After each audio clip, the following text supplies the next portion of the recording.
Good morning. I'll be delivering some remarks this morning, followed by my colleague Pierre-Paul Hoos in French, and then we'll be happy to take your questions. The Public Health Agency of Canada confirmed media reports just before Christmas that it had secretly accessed location data for 33 million mobile devices to monitor the movement of Canadians during COVID-19. That number represents roughly 87% of the population who were spied on without any knowledge that the government was accessing their data. Public Health Agency of Canada officials were forced to admit this had occurred after a request for proposal was published with a call for interest in continuing a program of collecting data for up to 5 more years.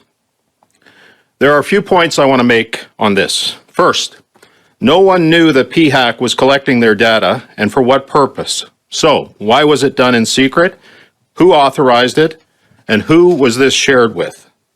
Second, the request for proposal to continue this program appeared on December 17th, 2021, the day after Parliament adjourned for the holidays, and is set to expire January 21st, 2022, 10 days before Parliament is set to return, conveniently leaving no time during this period for questions to be asked by parliamentarians before it is too late.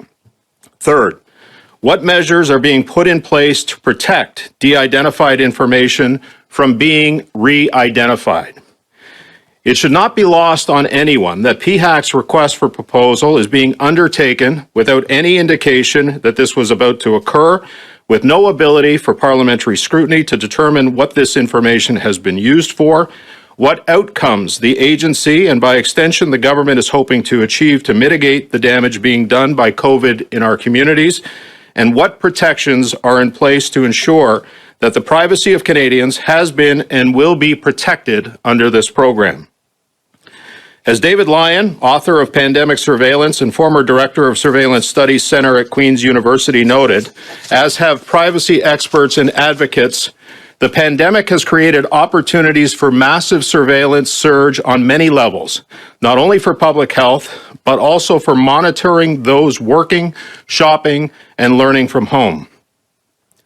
Lyon also stated that there's evidence coming in from many sources, from countries around the world, that what was seen as a huge surveillance surge post 9/11 is now completely upstaged by pandemic surveillance.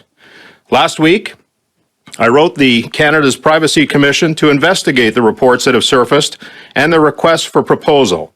I asked that an investigation be launched into the fact that PHAC tracked and collected mobile data of Canadians without their knowledge and their plans to continue this practice for up to the next 5 years.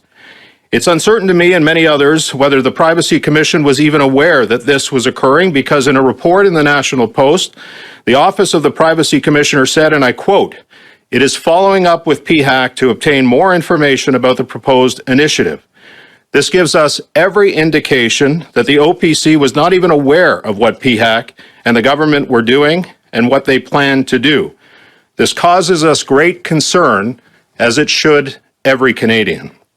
This morning, 4 members of the Ethics Committee, including Vice Chair, Bloc Québécois MP René Villemure, wrote to the Chair of the Committee, Pat Kelly, to ask that a meeting of the Ethics Committee be immediately convened to study what has occurred during the surveillance and to understand better the request for proposal that expires on January 21st, 2022. As I said in my letter to the Commissioner, Canadians expect that their elected officials will ensure that there is appropriate oversight for any such program that may be required, that there is data rendered permanently unidentifiable and is only collected for as long as is absolutely necessary.